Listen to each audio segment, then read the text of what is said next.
Oke, Assalamualaikum warahmatullahi wabarakatuh.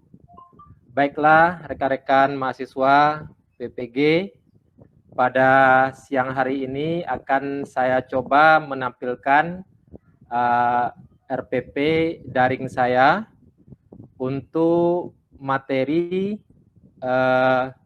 siklus akuntansi perusahaan jasa pada kelas 12 SMA. Tujuan dari pembelajaran ini yaitu melalui pembelajaran jarak jauh atau daring dengan memanfaatkan WA Group, Google Classroom, Zoom, Google Meet dengan model problem based learning, maka diharapkan nantinya peserta didik dapat menganalisis siklus akuntansi perusahaan jasa dan kreatif dalam mengkomunikasikan pengetahuan dan keterampilan secara jujur, penuh tanggung jawab, toleransi, dan kompak dalam kerjasama kelompok. Kemudian selanjutnya, metode pembelajaran saya yang akan saya jelaskan kepada anak yaitu pendekatannya saintifik, modelnya problem based learning, kemudian metodenya yang saya pergunakan nantinya adalah saya berceramah, kemudian berdiskusi dengan siswa melalui Google Meet, kemudian mengadakan tanggung jawab dan penugasan. Itulah perusahaan jasa. Apa itu perusahaan jasa? Ayo silakan siswa. Itu bentuk saya untuk memancing siswa tentang memulai karakteristik dari perusahaan jasa. Silakan, mungkin ada siswa yang tahu apa itu perusahaan jasa? Halo, Bapak, Ibu? Ya, Bapak. Perusahaan jasa, Pak. Coba saya ya, Pak Febri. Ya, silakan. Perusahaan jasa ini adalah perusahaan yang kegiatan usahanya adalah melakukan penawaran jasa. Seperti itu, Pak, yang saya tahu. Oke, terima kasih karena sudah menanggapi. Ya, jadi kalau kita selama ini tahu banyak perusahaan yang ada di daerah kita, di kampung kita, atau di kecamatan, di kabupaten, apapun, ataupun yang berskala nasional dan internasional. Maka perusahaan itu sebenarnya dalam bentuk kegiatannya atau aktivitasnya dibagi tiga. Pertama, ada umpamanya perusahaan dagang, yang kedua ada perusahaan manufaktur, yang ketiga ada perusahaan jasa. Nah, pada saat ini kita akan menjelaskan tentang perusahaan jasa itu, serta apa-apa saja cirinya dan apa-apa saja contohnya dari perusahaan itu, perusahaan jasa itu, seperti perusahaan jasa yang ada di daerah kita. Apa saja contohnya umpamanya? Yang kegiatan utamanya adalah memberikan jasa kepada yang membutuhkan. Kalau di daerah kita ini ada umpamanya usaha bukti itu ada dua, ada namanya bukti eksternal, ada namanya bukti internal. Maka pada modul saya sudah memberikan eksternal itu buktinya seperti kwitansi. Maka saya lampirkan bentuk kwitansi atau saya lihatkan kepada siswa. Ini loh kwitansi itu. Yang kemudian yang kedua faktur. Di situ akan saya jelaskan juga bentuk faktur itu, kemudian pengertian faktur apa. Kemudian nota dalam bentuk umpamanya kita pisahkan, kita identifikasi, ya kan, mana itu akun yang dikategorikan sebagai harta. Apa saja akun yang dikategorikan sebagai harta? Ayo. Kas, Pak. Oh, kas. Lanjut. Apa lagi? Perlengkapan. Oke, seterusnya.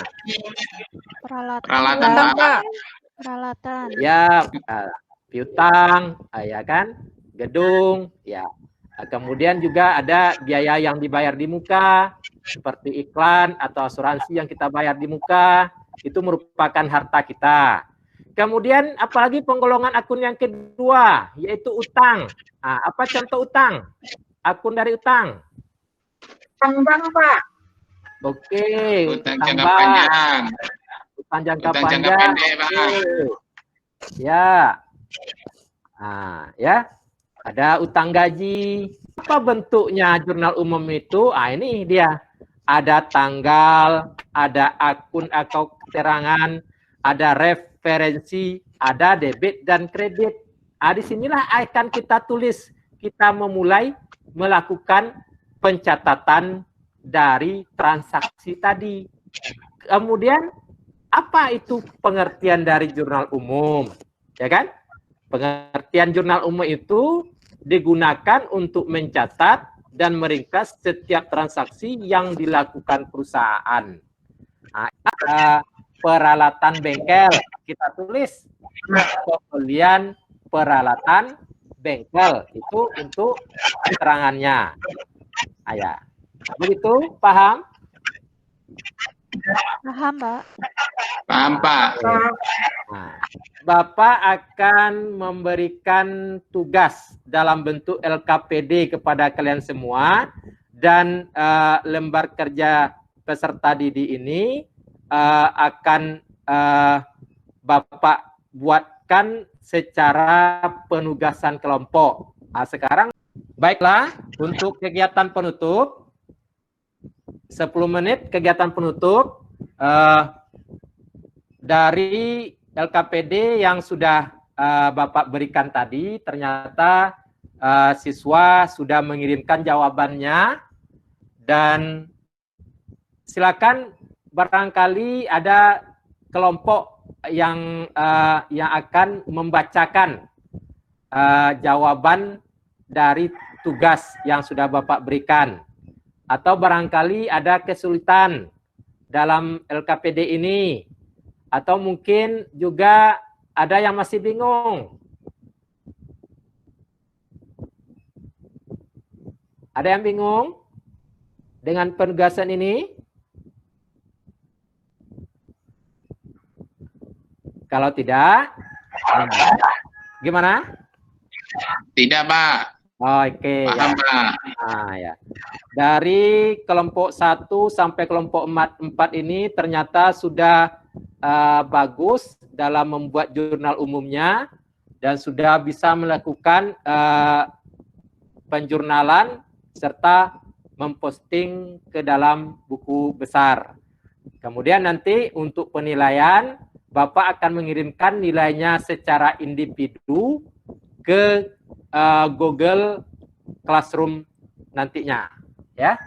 Jadi untuk materi besok atau materi pertemuan berikutnya, kita akan melanjutkan nanti bagaimana kita membuat siklus pengiktisaran dari perusahaan jasa, yaitu bagaimana kita membuat laporan keuangan sampai kita terakhir membuat jurnal pembalik.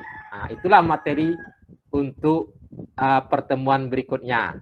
Demikian untuk materi hari ini yang bisa Bapak sampaikan. Kita mengucapkan alhamdulillah karena kita tetap eksis di dalam jaringan ini tanpa ada kendala sama sekali.